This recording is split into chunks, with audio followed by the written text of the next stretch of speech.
So today we're talking about it's all natural, and I I'm remembering when my nephew was a kid, when he was little, really little tyke. One of the best things we did, one of the great fun we'd have with him, was to we'd be at dinner and he'd be all sitting around the table, and he's about this much of him sticking up above the table, and we'd say, Travis, we're going to make you disappear. So hold on, we're going to make you disappear. And we'd throw a napkin over his head. And he'd just giggle and be really quiet and pull the napkin off and say, you've appeared. We made you disappear. It's magic. And we made everybody disappear. And he would just get so excited, and he thought it was so fun. He wanted to do it again, do it again, do it again. We tried it on my grandson, Jake, but he was too smart. He was like, no, I'm not disappearing. You just covered up my head. But, we maybe started too late with him. I'm not sure. But, it's that magic of childhood that we can play with and we have so much fun with, and we create all these wonderful possible experiences. But then I got into this teaching, and I went, wait a minute, what about magic? What about the supernatural? What about this area of that's beyond anything we know that seems to be natural, and it's supernatural, it's beyond the natural. And what I learned right away was it's all natural. And today's magic, the things that seem magical, is tomorrow's science. I mean, imagine when Moses was leading the folks out of Israel, or out of Egypt to Israel, if they'd had a bunch of these big silver tubes to load them on and fly them over to Israel, they would have thought it was absolutely magic. And yet everything to create an airplane and to fly it existed at that time. The only reason it didn't happen is we didn't yet have the creative imagination to make it happen.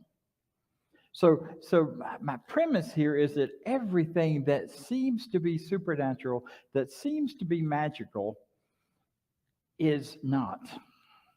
And that's not to take the awe out of it. I don't know about you, but anytime I've done spiritual mind treatment with someone, and then I see this amazing thing happen, and a cancer is encapsulated and fully removed, or a health issue just seems to reverse itself, or for me, my feeling came back to my feet. I mean, all these things that show up and happen, I mean, they're awe-inspiring. There's no magic involved. It's science. It's clear. We understand how and why it works. But it doesn't take away the awe of it, and the excitement of it, and the energy of it, and the, oh, wow. And even things like supernatural, or what we call supernatural, things like mind reading and transvoyance and clairvoyance and voyances, whatever all those names are. All of that is understandable when you understand the law of oneness, when you understand that we live in this one universal consciousness, and some folks can just tune into things that others can't because they've practiced it and they've worked on it, and they've learned to hear and read and see things that weren't there. See, this idea of let me back up a minute, because I want to just send this home a little further about nature.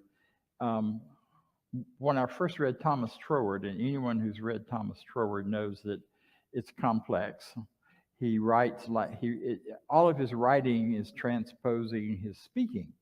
So you read it out loud, it makes a little more sense. But if you don't read it out loud, it's like he's got sentences that cover 3 pages.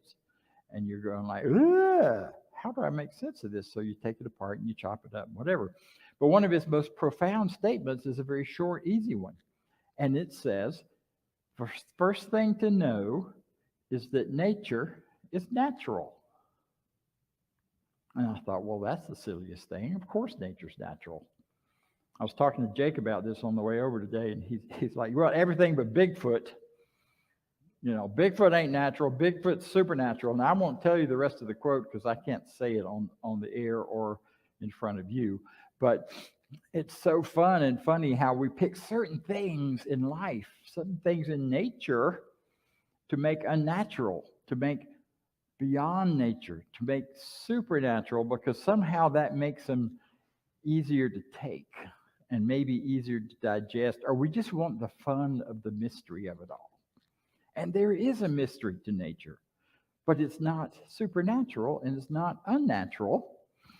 It is fully within the scope of nature. We just don't yet understand how it all works.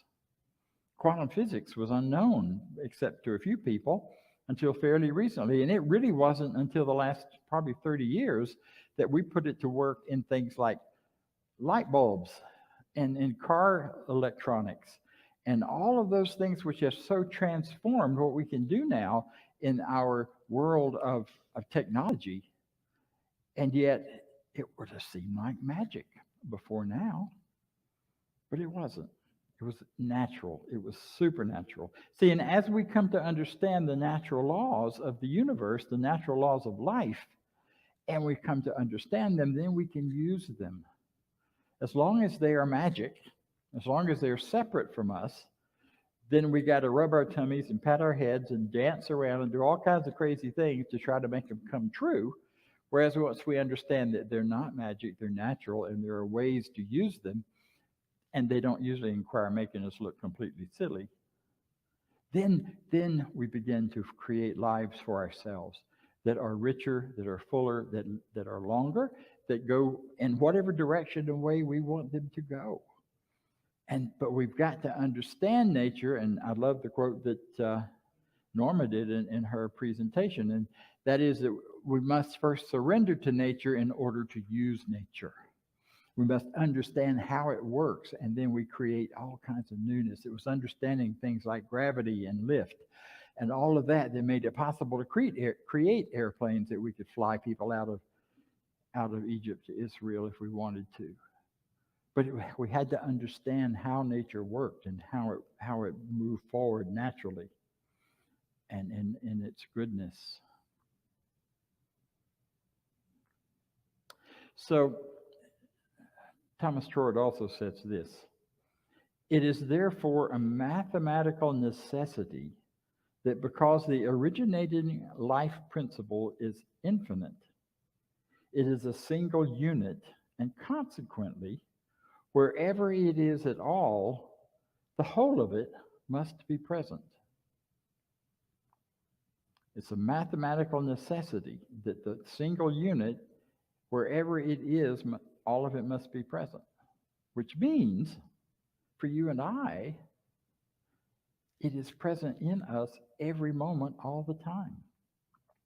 That's a little bit concerning for me when I realize some things I've said in the last couple of days when I wasn't feeling so good and stomping around the house and complaining, because my word still carries power. And when I'm speaking my word in a way that is not towards my higher and greater good, no wonder I got grumpier and grumpier as the days went by, because it was about this, that, and the other. Interesting. See, so wherever we are, whatever we're doing, this infinite power is listening. It's part of who we are. It's what created us, what we're made out of to start with. We talked about that last week extensively. The thing I want to talk about it today is to recognize that this oneness we describe is real. Oneness is not a spiritual metaphor. Oneness is not a philosophical idea to help explain things. Oneness is a reality. The idea that your body and my body is in oneness with all of life and is in oneness with our planet. You're a part of the planet, and so am I. Every physical part of your body, every chemical reaction, every element, everything within it is made of the stuff the earth is made of. And it's animated by the energy of the stars, by the energy of the sun, by the energy of electricity, which keeps it all together and working for us. As soon as the electronics stop, all the elements go back to the earth, slowly or quickly, depending on our method of dealing with that. But when we are in tune with ourselves, then we get a good idea of what's happening with the earth, and vice versa. And I think the more we recognize that, then there is a certain kind of responsibility to care for our bodies as long as we want to walk around in them. They are our vehicles to carry us through time and space and all these wonderful experiences of life. And we also are on a great big vehicle flying through space at speeds we can't even comprehend, really. So we have a certain responsibility to all of that. Now, this is not an attempt to make anybody feel guilty if you're not recycling or any of that stuff. We're not about guilting anybody here about anything, but it is about just heightening our awareness that whatever you think is a part of you loving, your loving responsibility for the planet, that you do that, you participate in it. I love walking in the woods. We talked about this two weeks ago. We talked about the forest bath that you get every time you come in here. And when I take the moment and take a break and I'm not just rushing to come get set up, I look at the trees and I look at the things and I love them and I appreciate them. And because I do, I've always loved trees. I've got some trees around the parts of the South that I like to go sit under and talk to and imagine them talking back to me because they've been there a long time. I remember the first time I saw the redwoods on the West Coast, and we all got there and we were chitter-chattering and having a great time. We were coming from a Ridgecrest event, and then the bus pulled into the grove and we got out, and all of a sudden everyone started to whisper. No one said whisper when you're in the redwoods, but we all started to whisper. It's an awesomeness that happened in us. And oh my God, look at these trees. See how it feels. It was so cool, and the moisture and all of the things happening under the redwoods. And for the hour and a half tour we had going through this whole thing, led by one of the guides, she spoke softly, and we all whispered the whole time, and no one ever spoke out loud, real loud, like we do here, because you just had that sense of awe that goes with that. That's part of loving the planet. That's part of taking care of the planet, is that awesomeness that we feel when we connect with it. Kennedy Schultz was often fond of saying, the first law of life is the law of growth. And when I hear that, I hear it in his voice always. First law of life is the law of growth. And that's true for everything in nature. It is the natural thing that the first law of life is the law of growth. Think about it. Trees grow, plants grow, they die, they seed, they grow again. Species continue to expand and develop and change and morph. And she talked about that as well. I thank you, Norma. And in that process, I always do this. I do this in the fall, but I'll bring it up now. Imagine in the fall, if when the leaves start falling, you or I or the people we know started running around trying to glue the leaves back on the trees and get them to stick so that nothing would change, so that it would still look just like it did, just like it does right now. But we don't do that because we know change is natural. We know growth is natural. You can't have growth without change. And forms change. And forms are changing now in radical ways and in rapid ways. Species are leaving and new species are developing. Things are starting to shift and change. And so are we. We live longer than ever. In spite of what you may have read in the Bible, all those numbers which are symbolic, they're not real numbers about how many years. Methuselah did not live 900 and whatever many years in terms of planetary spinning, but in terms of some metaphysical purpose in those numbers, he lived a long time, basically. So we can count on change. And we can count on living longer as we care for ourselves better. And we're living bigger. I used to be the tallest guy in my town. I was 6'3". I'm not 6'3" anymore. I was 6'3". I was the big, tall dude. High school, I'm towering over everybody else. I'm proud of it. Everybody wanted to beat me up because I was big, but that was, neither here nor there. It didn't happen much. Now I go out somewhere, especially when I was in the Northwest, where there is a huge population of Nordic folk. And I was a little short guy.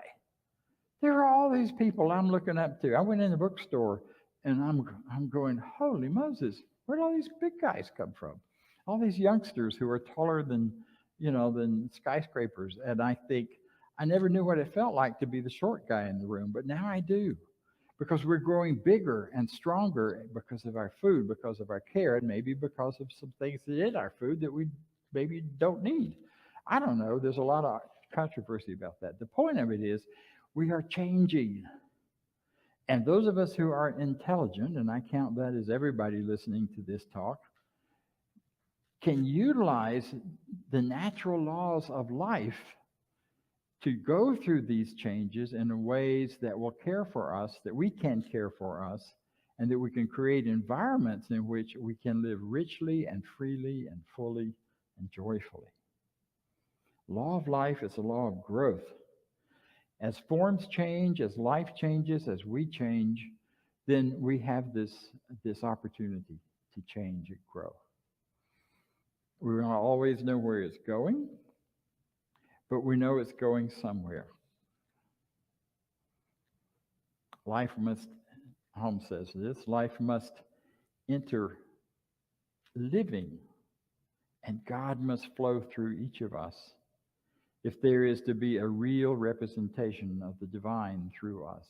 So it's already happening. It's already there. We are the divine experience of life on earth. We are God knowing itself, recognizing itself.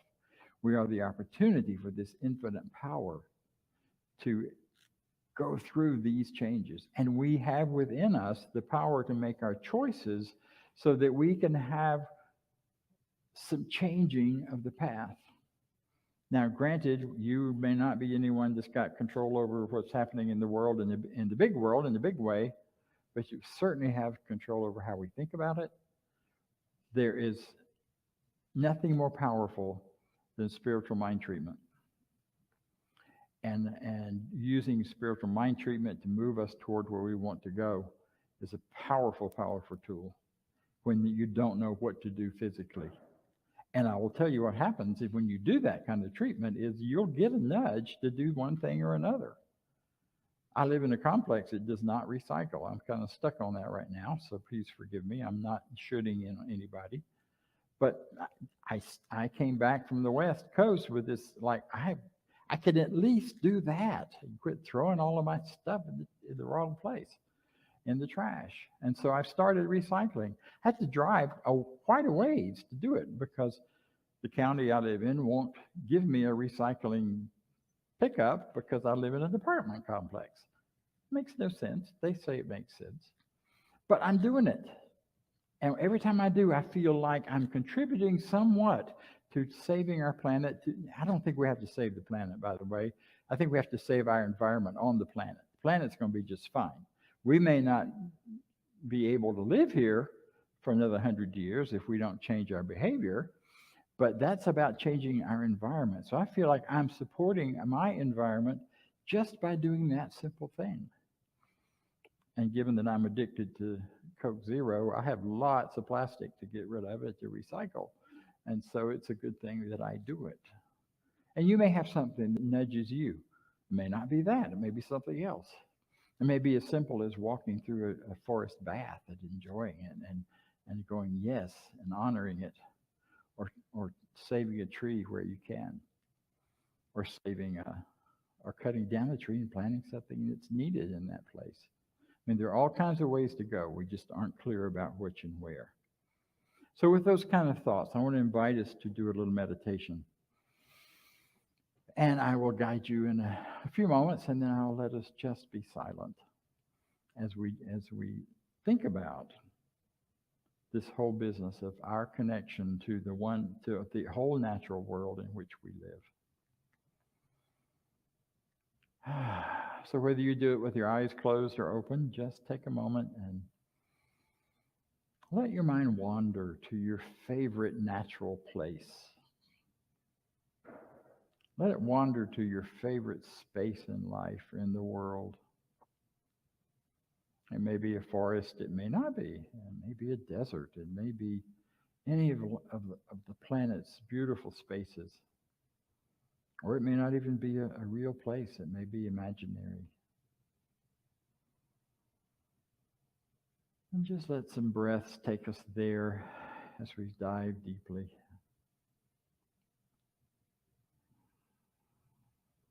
So we let go of the world around us to allow our imaginations to more deeply take us to those places.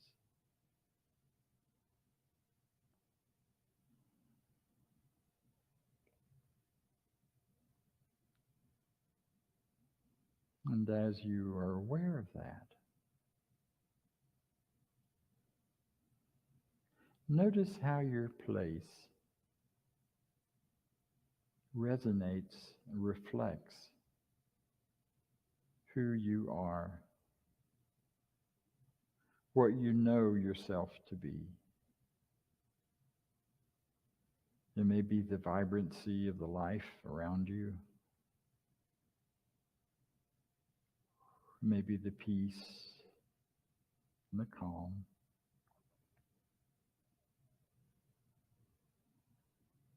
It may be the play of light.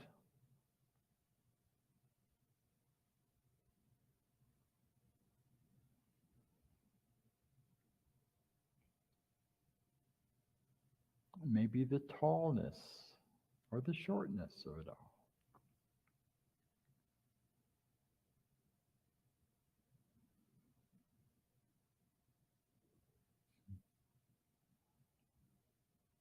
And as you enjoy this space, this imagined space,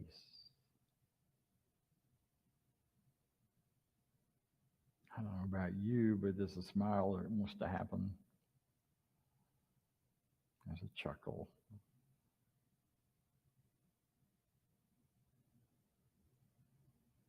For this is an experience of oneness, of unity, of connection, of the divine knowing the divine, of the self knowing the self. And so I stand in declaring the truth that this one power that we all are part of, that allows us to imagine spaces and places even when we're not there, with just the brief moment of closing our eyes and letting our minds take us to wherever. That is a very real experience fueled by the oneness of life that is in us and that we are. So there's an aspect of us that is never separate, even though we may look like separate people, even though we think and act differently. There's a unification underneath that, a unity coming from the same source, made out of the same earth and star stuff, that allows us to connect, that allows us to feel that connection, to be aware of it. Whether we're connecting to it through our gifts and talents, through our imagination, through our actions. The earth is our mother, and we love her.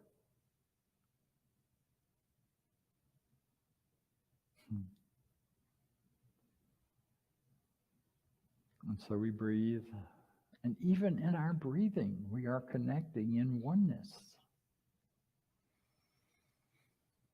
As that song said, we breathe in the air that is supplied to us in such a manner that we can utilize it. And then we give back as we exhale for the plants, for all the parts of life that use something different. There's no way to survive and be disconnected from the oneness of life and the oneness of this planet. And so in joy and in freedom and ease, we honor that connection. We honor this oneness, and this oneness guides us into a greater knowing of ourselves and a greater appreciation for one another and a deep reverence for the planet on which we live. And with this knowing and deep gratitude, I can release this now, this treatment, knowing it is complete and it is done. I let it be, and so it is.